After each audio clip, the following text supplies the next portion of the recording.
Latanya, tell us your story. Hi, my name is Latanya. Thanks for having me here. I'm a counselor volunteer at PRDecoded, and the reason is I speak out to women who lost fathers to the children, husbands or boyfriends to gun violence. And that is because I once was a victim of gun violence. I lost the husband and the father of my children to gun violence. I had 5 daughters. They all was in grammar school. Now they all graduated from high school. All 2 went to college. I am a full-time student, graduating in May with my BS in. I speak out. Thank you.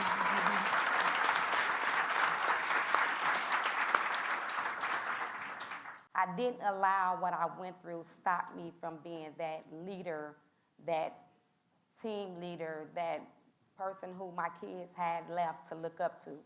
And I speak to other women, try to give them hope, speak empowerment to them, encourage them that that's not the end of life.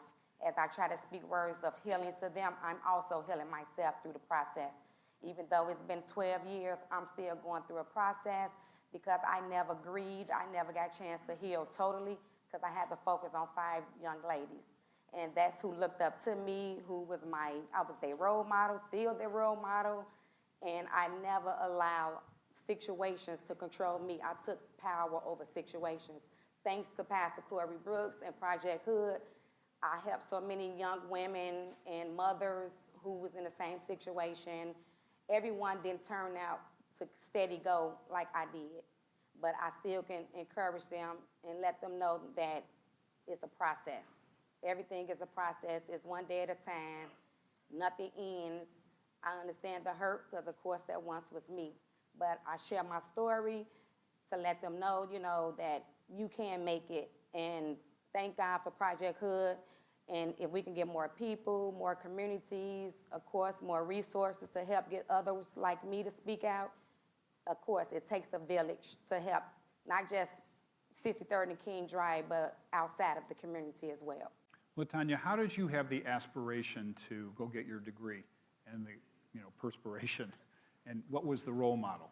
My role model was, as a kid, I always said I wanted to be a nurse. But I look at my life, when that happened, becoming the victim of the violence, I looked at my life as trauma. So I always wanted to attack trauma. So that took me to invade into nursing, medical, to help, because trauma don't just come in injuries. Trauma can be mentally, psychosocial, emotional. It's other than just wounds. Of course.